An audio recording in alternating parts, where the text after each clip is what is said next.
to bring you these live and exclusive pictures here from inside the presidential palace. What you are looking at right now is Taliban fighters inside the presidential palace.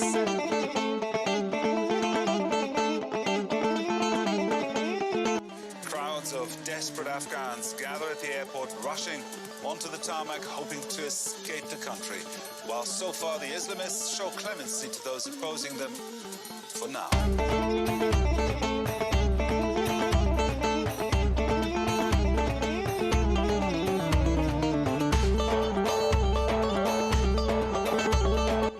This is a sight I honestly thought I would never see. Scores of Taliban fighters, and just behind us, the U.S. Embassy compound.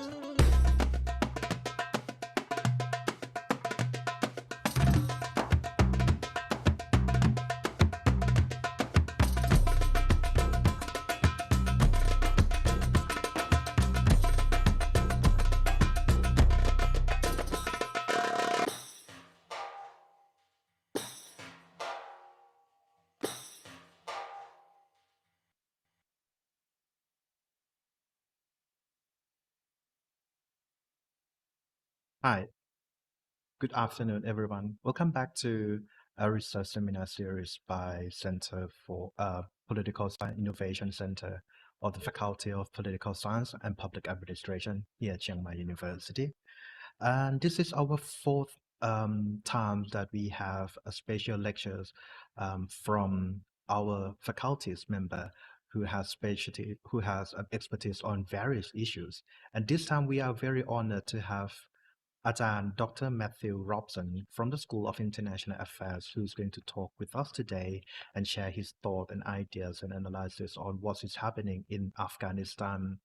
We have seen in the past few days that there is a crisis in Afghanistan, and people are very curious about the situation, what's going on there, what's going to be the situation for women in Afghanistan, and even for in the academic field, we might ask, like, what is this situation might take us to the international security studies in the future. So today we are very honored to have Dr. Matthew with us today. Before we start talking to Dr. Matthew, let me introduce him briefly. Dr. Matthew, he got his bachelor degree in politics from the University of Strathclyde in Glasgow, and he got his master and PhD from the Complutense University of Madrid in Spain. Dr. Matthew have published widely in security studies, particularly in critical security studies. His latest article is Revisioning the Eye in the Sky. Today we will listen to him about his opinions and he thought what his think about the situation. Matthew, welcome.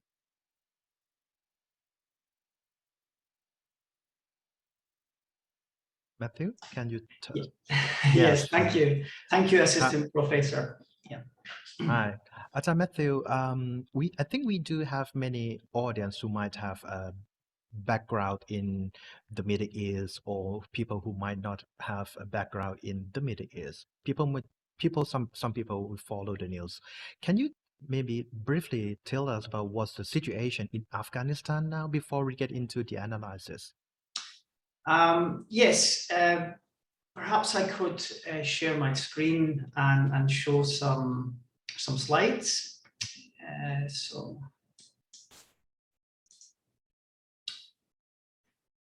Okay. Yes. So first of all, thank you, Assistant Professor Narut, for organizing the talk and for asking me to come today and speak about this topic.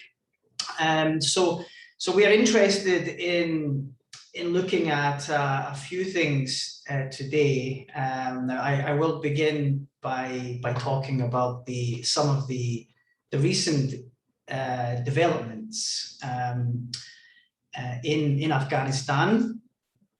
So what is the current situation in Afghanistan? And everybody who has been following on the news will know something about this. So the Afghan government basically collapsed a short while ago, less than a week ago, and the Afghan president fled the country. He has since made a statement saying that he was fearing for his life. So he has fled the country.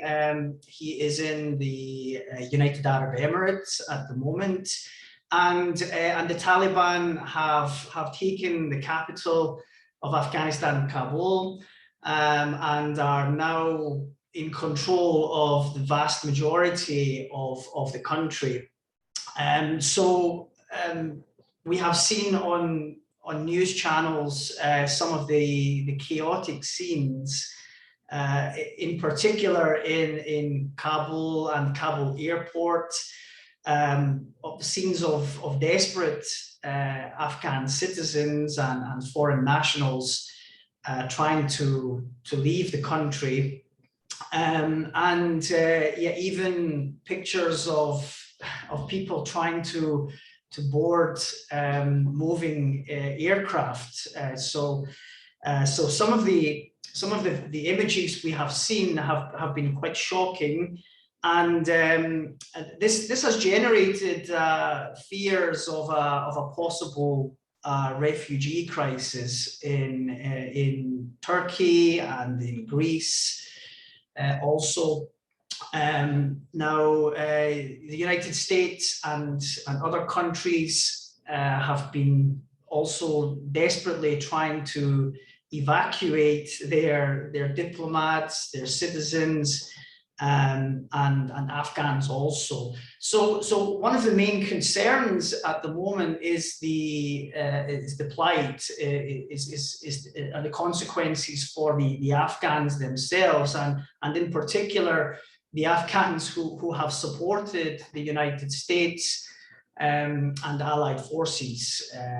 There seems to be real concern that a lot of people will not be able to leave the country, and that no one really knows what's going to happen to them as of yet. So I think one of the main things here about the recent developments is really the speed at which these developments have taken place.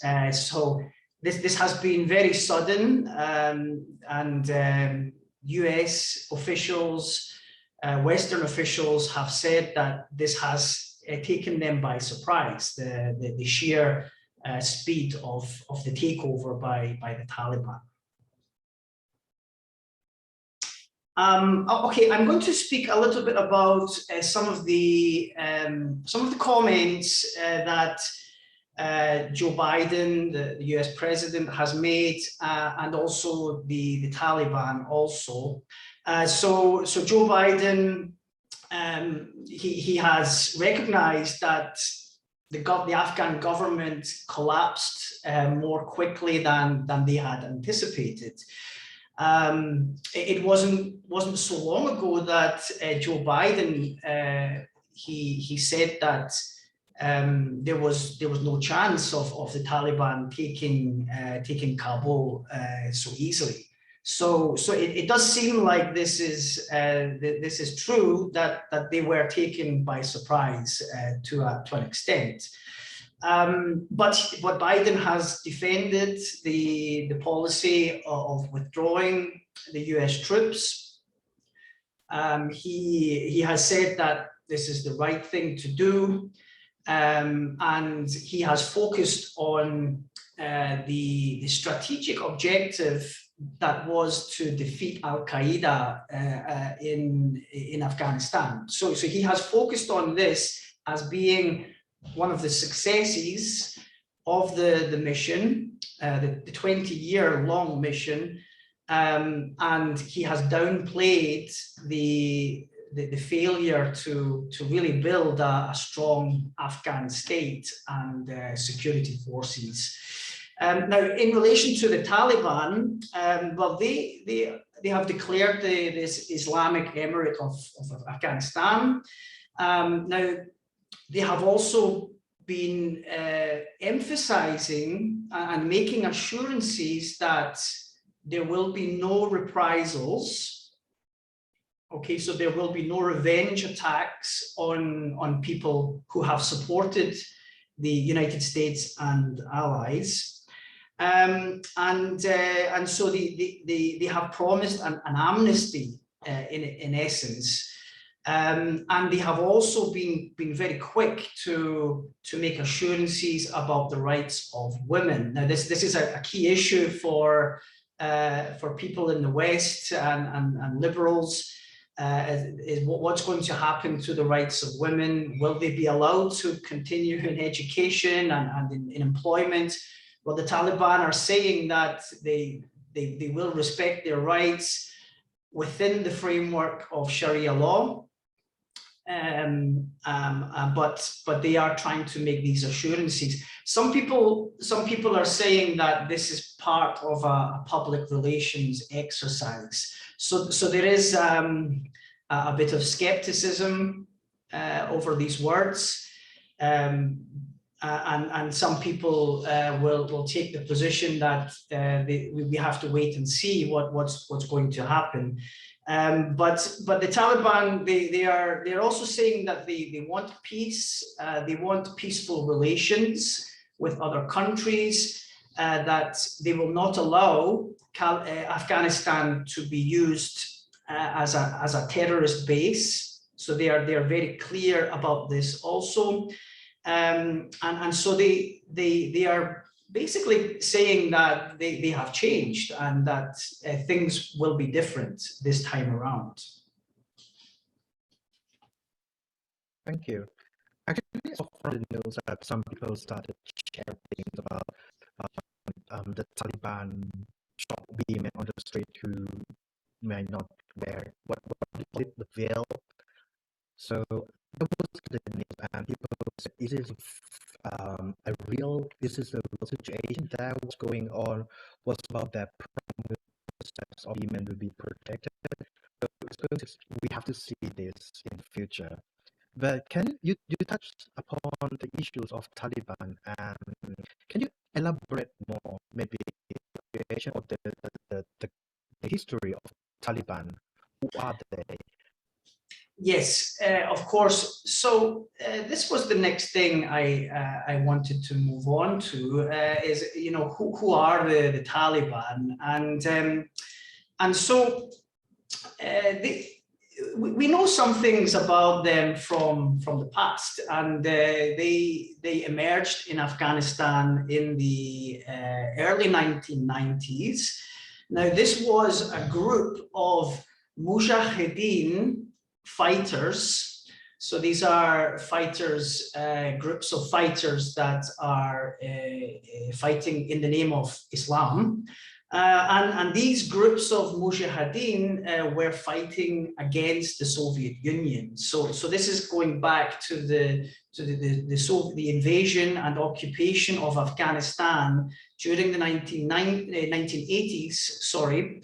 And so after the Soviet Union leave Afghanistan, we have these groups of fighters, and they are going to join with these groups of students who had studied in Pakistani madrasas. So these are Pakistani religious schools. And this is where the Taliban actually get their name from. Taliban, it means students in Pashtun. So we have this mixture, this combination of the fighters from the conflict with the Soviet Union, the people who have gone through the madras education, religious education system, and they are going to form this movement, the Taliban. And the movement spreads very quickly through Afghanistan. They will eventually take over the country in 1996. So they will bring down, they will topple the then Afghan government. And they are going to promise that they will follow a strict form of Sunni Islam, and they will impose Sharia law, a strict form of Sharia law on the Afghan population. So the Taliban themselves, they will become infamous for the brutal punishments, the executions, all of this nasty stuff, and also the repressive attitudes towards women. And so before 2001 and the US invasion, the women were very much on the margins of society in Afghanistan, and this is well known. And they were denied access to education beyond childhood. There were restrictions on forms of employment, and of course they were forced to cover up fully in public. But then everything changes again in 2001 when the war on terror starts, and the United States begins its war on terror following the terrorist attacks of the World Trade Center. Again, this is quite well known, the events here, so I will be very brief. So in response to the terrorist attacks on the World Trade Center, the United States is going to hold the Taliban responsible for providing support to the terrorist organization that committed the attack. So they were providing support to Al-Qaeda, to Osama bin Laden, by providing what is called a safe haven on Afghan territory, where the terrorist group will set up bases, training camps, and so the United States will bring down the Taliban, force them out. But it's important to remember that the Taliban, they didn't go away. The leadership fled, and it's thought that they fled to Pakistan. But the Taliban was not dissolved. It remained quite powerful. It had support in Afghanistan, and so.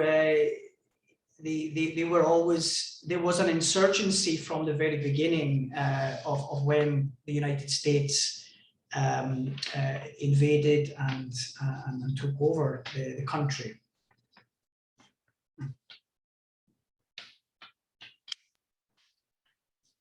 Actually,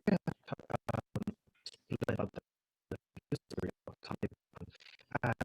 When did deal with the situation that how does the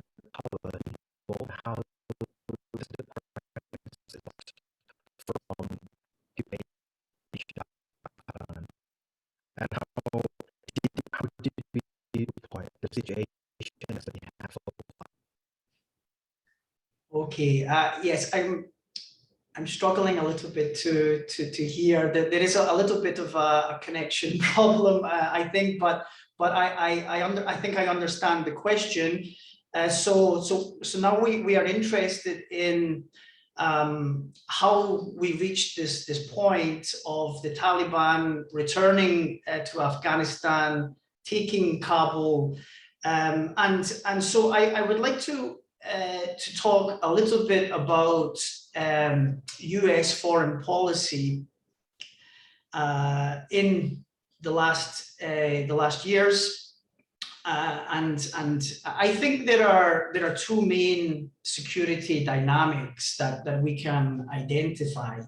So the first thing here to say is that although there was a bit of surprise about how quickly the Taliban took Kabul, it was not a surprise that the Taliban actually reached Kabul and have taken over the country. Actually, this was really inevitable, and we can see by looking at United States foreign policy really since Obama that there has been this gradual troop withdrawal. So the United States has been gradually pulling out troops. This began during the Obama administration. It continued in the Trump administration, and Biden has really he has completed this process. So here is I have made a basic timeline here of the troop withdrawal. Now between 2009 and 2011.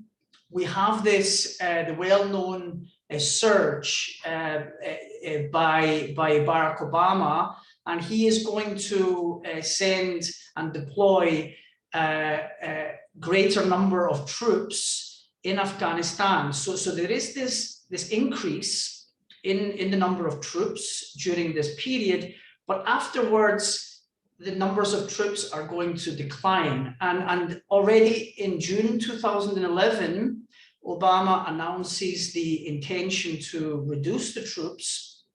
Then in 2014, Obama announces the plan to withdraw the troops completely.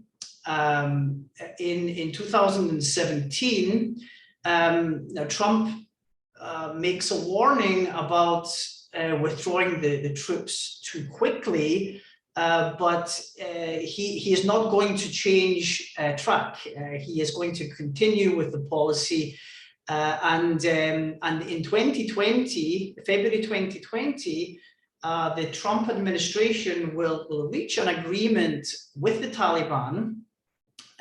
This takes place in Qatar, and they agree to completely withdraw US troops by May 2021. And when Biden comes to power, there is no change in direction, of course.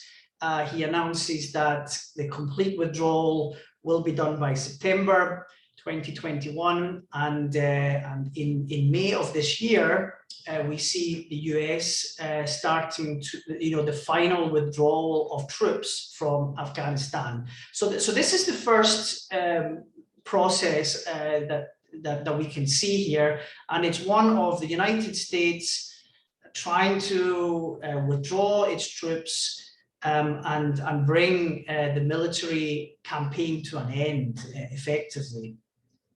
Now, here is a graph that I have found, and this shows you the number of troops. This is the year from 2001 to 2018 we go to, but we can see that there is a troop surge around 2010.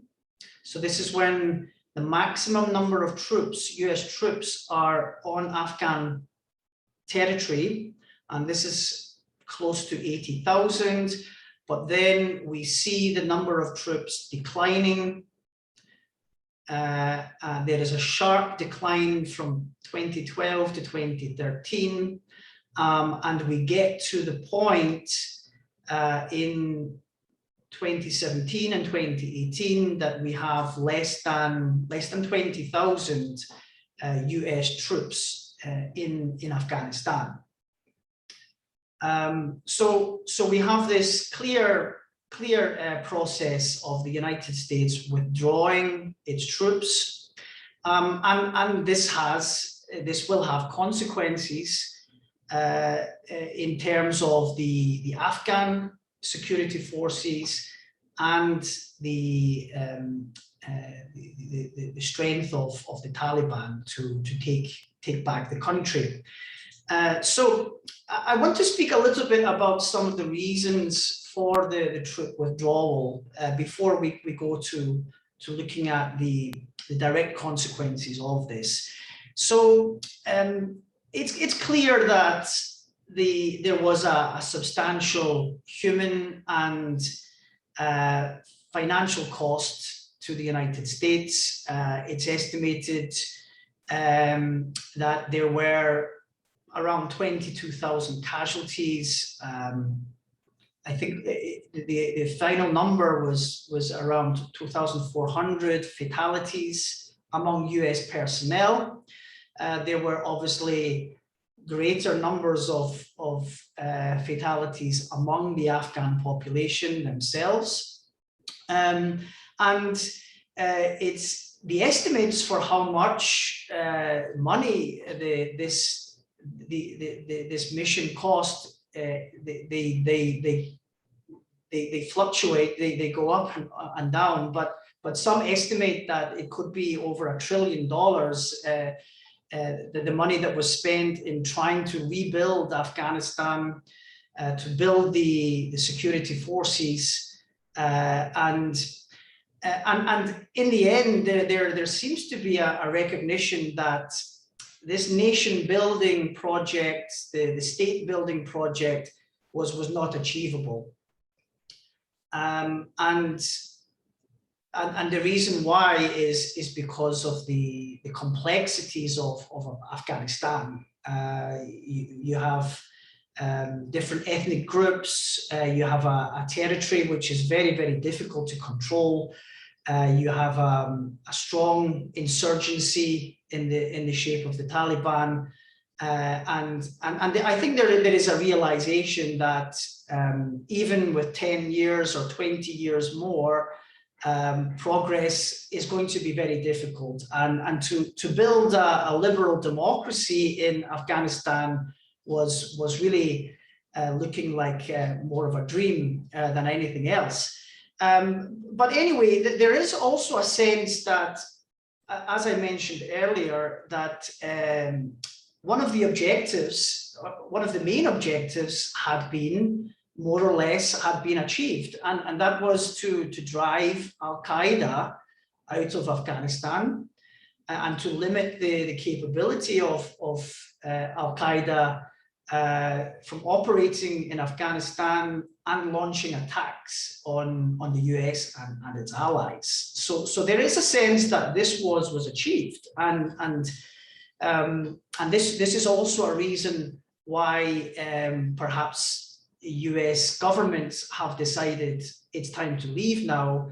The terrorist threat has not gone away, but it's based in other parts of the world now, not so much in Afghanistan.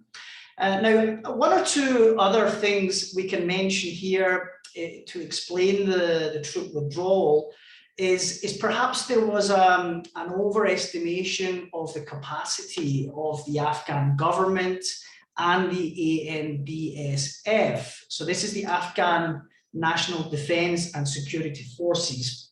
So there seems to be an overestimation in their capacity for governance and security. This will be shown to be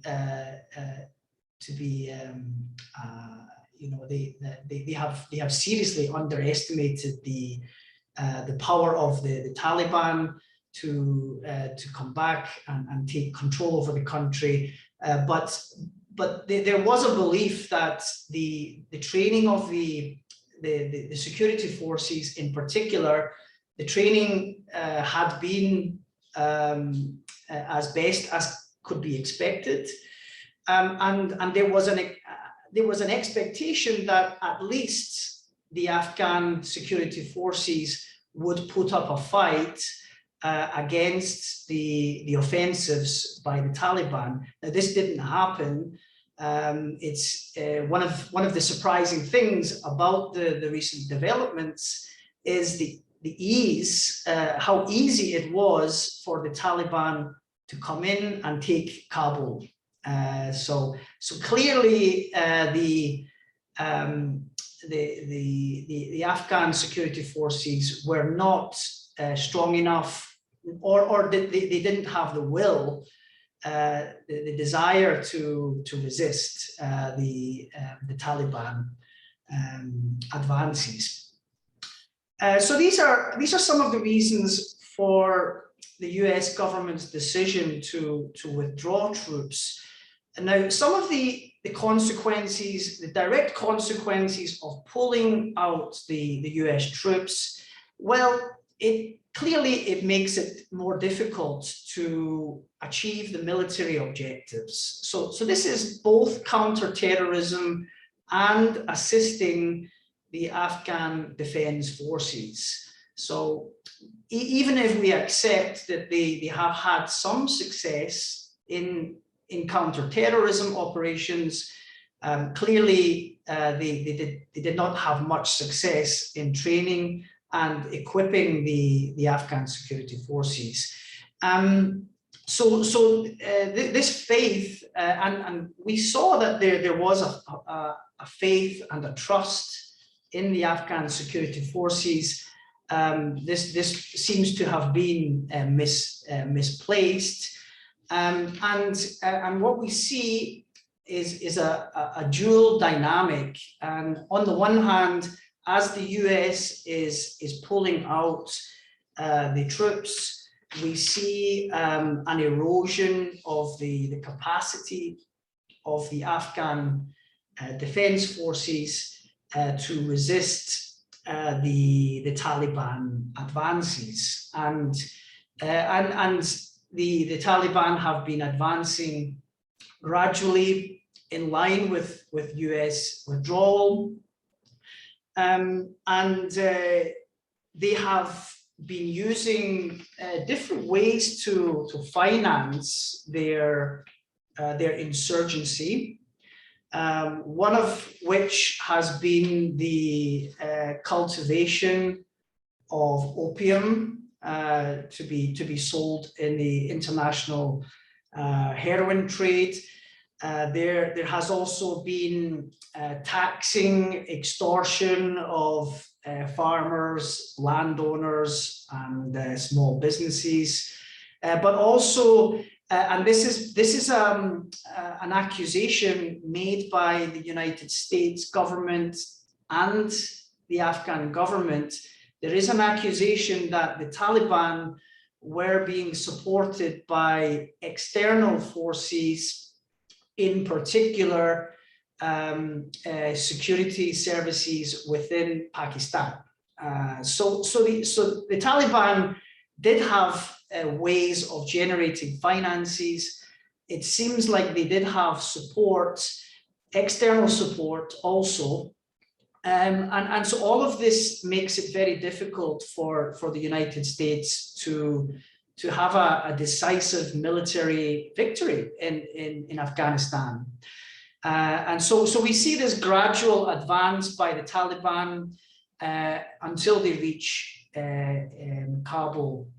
Now, there is an interesting phenomenon also about the Afghan National Defense Forces, and it's this idea of the ghost soldiers. So, of course, the Afghan army and security forces, they have been receiving finance from the United States and its partners, and supposedly the ANDSF. They totaled, I think, around 300,000 strong, personnel.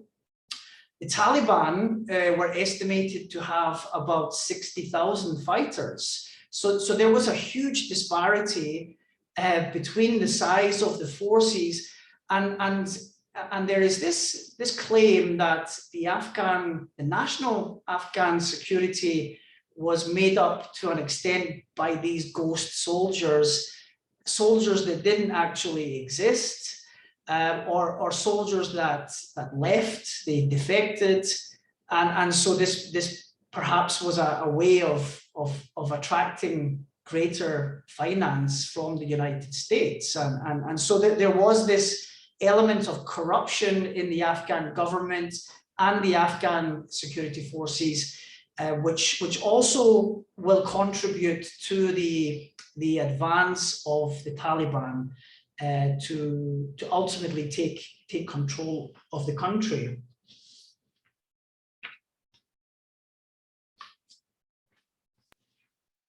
But before we talk about Afghanistan,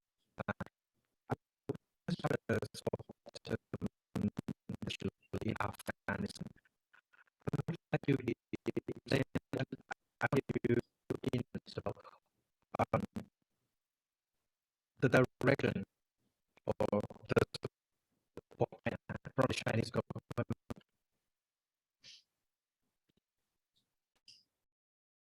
Okay, so I would like to just continue now, if I understand the question correctly. Again, we're having some technical difficulties again, I'm afraid. Yes, I would like to make some conclusions now and look at the future of Afghanistan.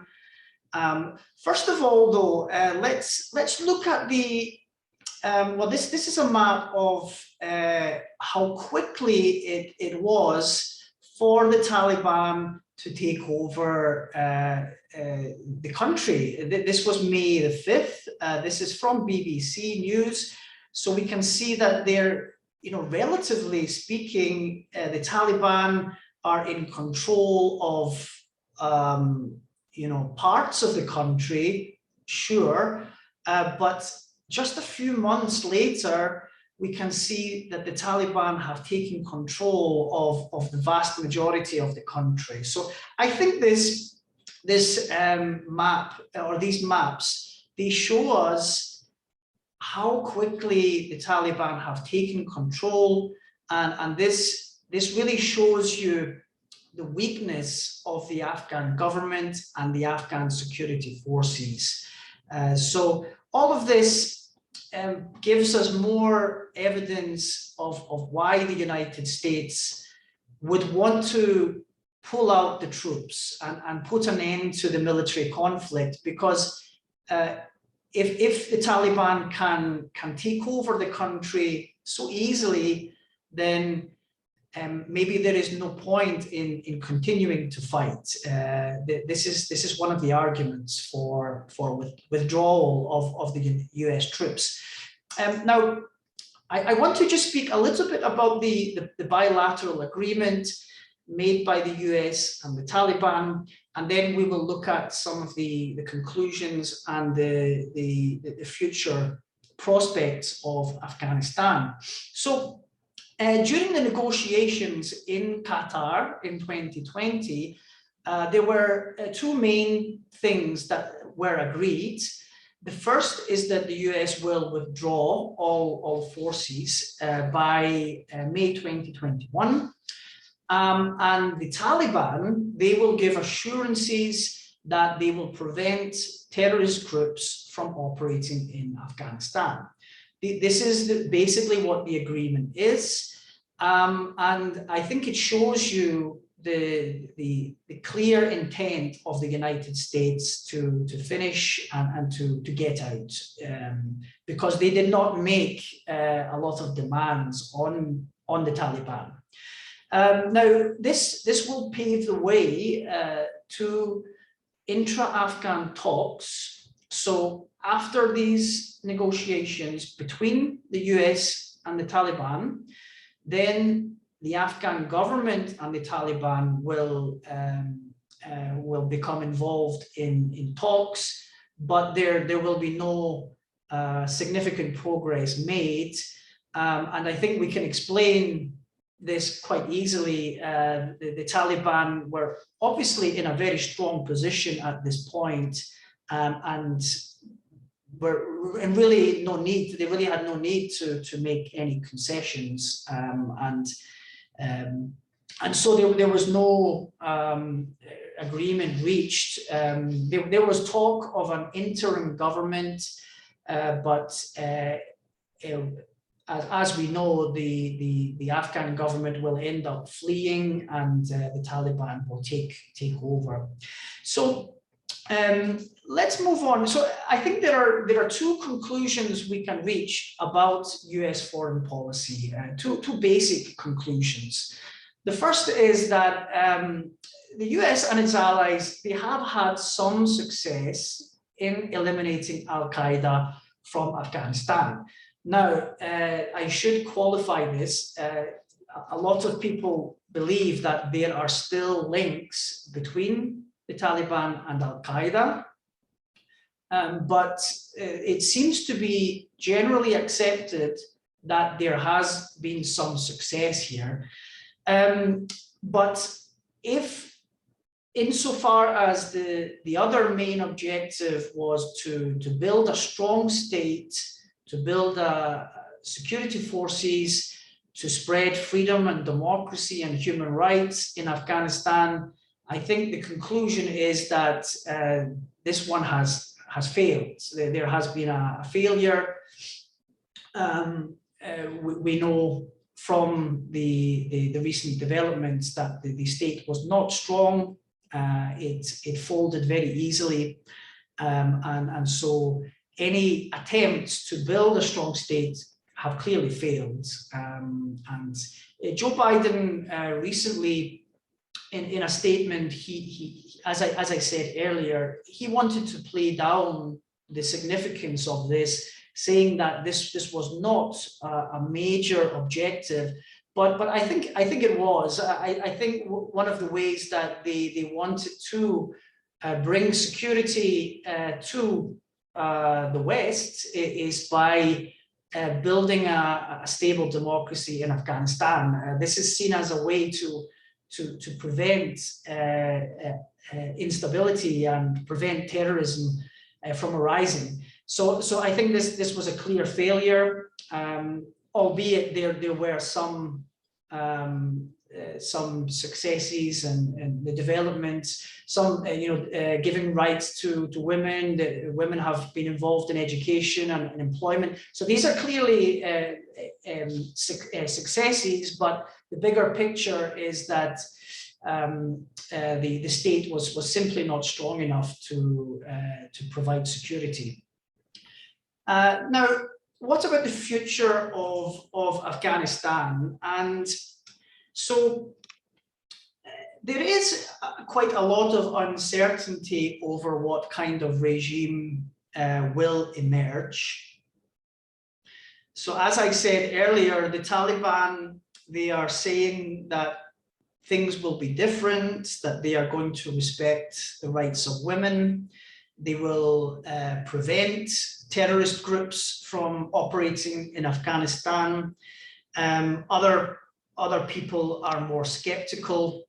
They do not believe these claims. But I think one of the important things here is that the Taliban, they will pursue external and internal legitimacy. We can see this already in the way that the Taliban are giving press conferences, the kind of things that they are saying. They all give an indication that they are looking for international legitimacy. And I think the reasons for this will be that, of course, Afghanistan remains a desperately poor country. It relies on external aid. Now, the United States has been providing that aid, that finance, along with other countries and institutions. But the Taliban, they know that if they go back to the old regime, then there will be no hope of getting any outside support, which they badly need to maintain services and to maintain to build the country that they want to have. So although the United States has withdrawn the military, this does not mean that it does not have any foreign policy instruments to put pressure on the Taliban. We have already seen that the International Monetary Fund has blocked funds from the Taliban, and they have not been recognized by states in the West and outside. So they desperately need this international legitimacy, and this is going to be obtained in relation to the way they construct their country. Now, if, for example, they allow terrorist groups to operate again in Afghanistan, then it's quite clear that the United States has the technology and the military hardware to strike whenever it wants, and so they, through drone aircrafts and targeted assassinations. So the United States has this capability, even though it doesn't have the military on the ground, and the Taliban will know this. So international legitimacy is important.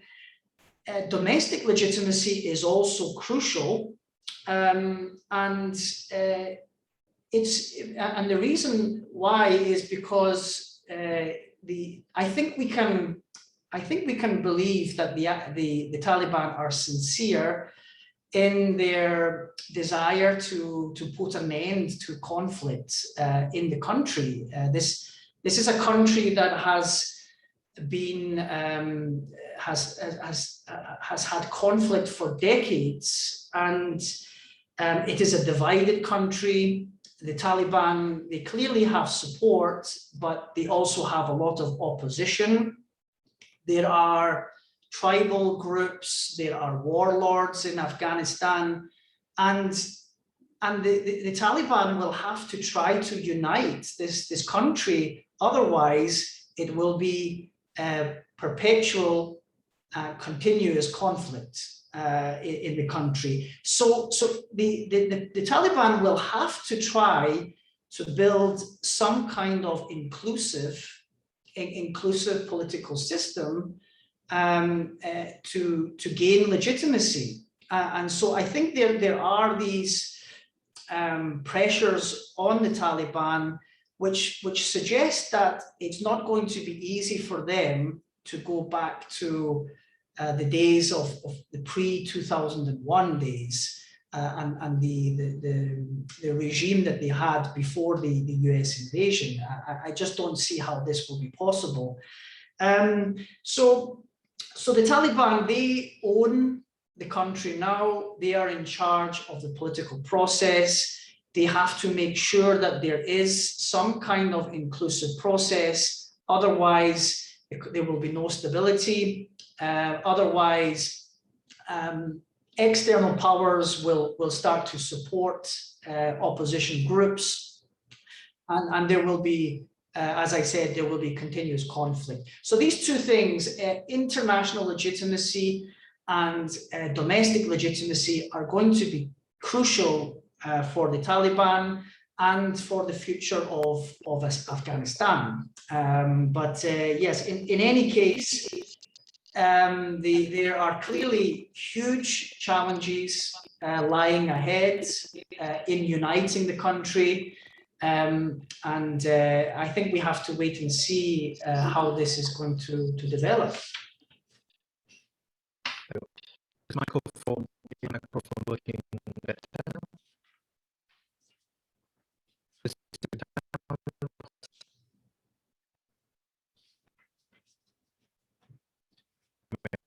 Change the microphone. Is it now? It's a bit better. A little bit better. I changed the microphone, and I hope it's going to be better. I'm really sorry for this. We have a technical problem here in our studio. Actually, thank you very much, Dr. Matthew, for giving us a very brief background on what happened, what the current situation, and the relations with domestic and internal actors. And actually, I do have one question that go along well with one of our listener, who also asked, the listener asked, I would like to hear your thought on China and Russia's recognition of Taliban government as Afghanistan's government. Will that have any effects in international politics, especially on the US leading role? Actually, this question goes along well with my questions that actually I plan to ask you about the recognition or the relations between Afghanistan and China, because we know that the Chinese government has invested significantly in Central Asia with the Belt and Road Initiative project, development project. What's going to happen? What's going to be the future of in the relations between China and Afghanistan or Central Asia? Thank you.